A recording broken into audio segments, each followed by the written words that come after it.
तर पुढची बातमी बघूया। महाराष्ट्रात नव्या सरकारचं विशेष अधिवेशन सुरू असताना सोमवारी भाजपाच्या एका आमदारावरती दुःखाचा डोंगर कोसळलेला आहे। पुण्यातील विधान परिषदेचे आमदार योगेश टिळेकर यांच्या मामांचं अपहरण करून हत्या झाल्याची धक्कादायक घटना समोर आलेली आहे। सकाळी मॉर्निंग वॉकला गेलेल्या 55 वर्षीय सतीश वाघ यांचं अपहरण झालं।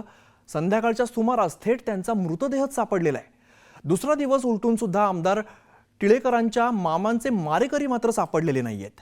पोलिसांनी सीसीटीव्ही फुटेजच्या आधाराने तपास करत 2 जणांना सध्या ताब्यात घेतलंय। पण आता सतीश वाघ यांच्या मारेकऱ्यांचा शोध नेमका लागतो कधी, या प्रकरणाचं सत्य समोर कसं येतं, या प्रश्नांची उत्तरं मिळणं सध्या गरजेचं झालेलं आहे। इन्व्हेस्टिगेशन प्रोग्रेसमध्ये, परंतु आमच्या एरियाचे साधारण 10 पोलीसच्या टीम्स आणि क्राईम ब्रँचच्या 6 अशा जवळजवळ 16 टीम्स याच्यावरती काम करतात।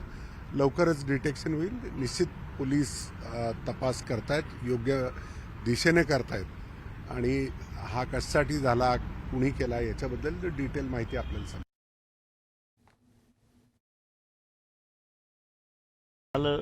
तुम्हा सगळ्यांनी चॅनलवर चालवलं की इथूनच अपहरण झालं, दुपारनंतर मृतदेह सापडला। त्यामुळे एवढ्याच बाबतीत चर्चा माझी झालेली आहे। शेवटी ते तपास करतायत आणि तपास पूर्ण झाल्यानंतर ते जो गुन्हा घडलेला आहे ते गुन्हेगार आणि गुन्हा घडण्यामागचं कारण हे आपल्यापर्यंत पोलीस तपास यंत्रणा संपल्यानंतर कळेल। बाकी त्यांच्याशी माझी वेगळी काही चर्चा झालेली नाही। माझ्या कुटुंबावरती, माझ्या वाघ परिवारावरती एक मोठं संकट आजच्या निमित्तानं आलेलं, त्यामुळे अधिक फार मला बोलण्यात हे नाहीये, परंतु तपास संपल्यानंतर नक्की व्हावी तुमच्याशी। तर आमदारांच्या मामांना नेमकं मारलं कोणी, नेमका घटनाक्रम काय ते सगळं आपण बघूया। सतीश वाघ मॉर्निंग वॉकसाठी घराबाहेर पडलेले होते।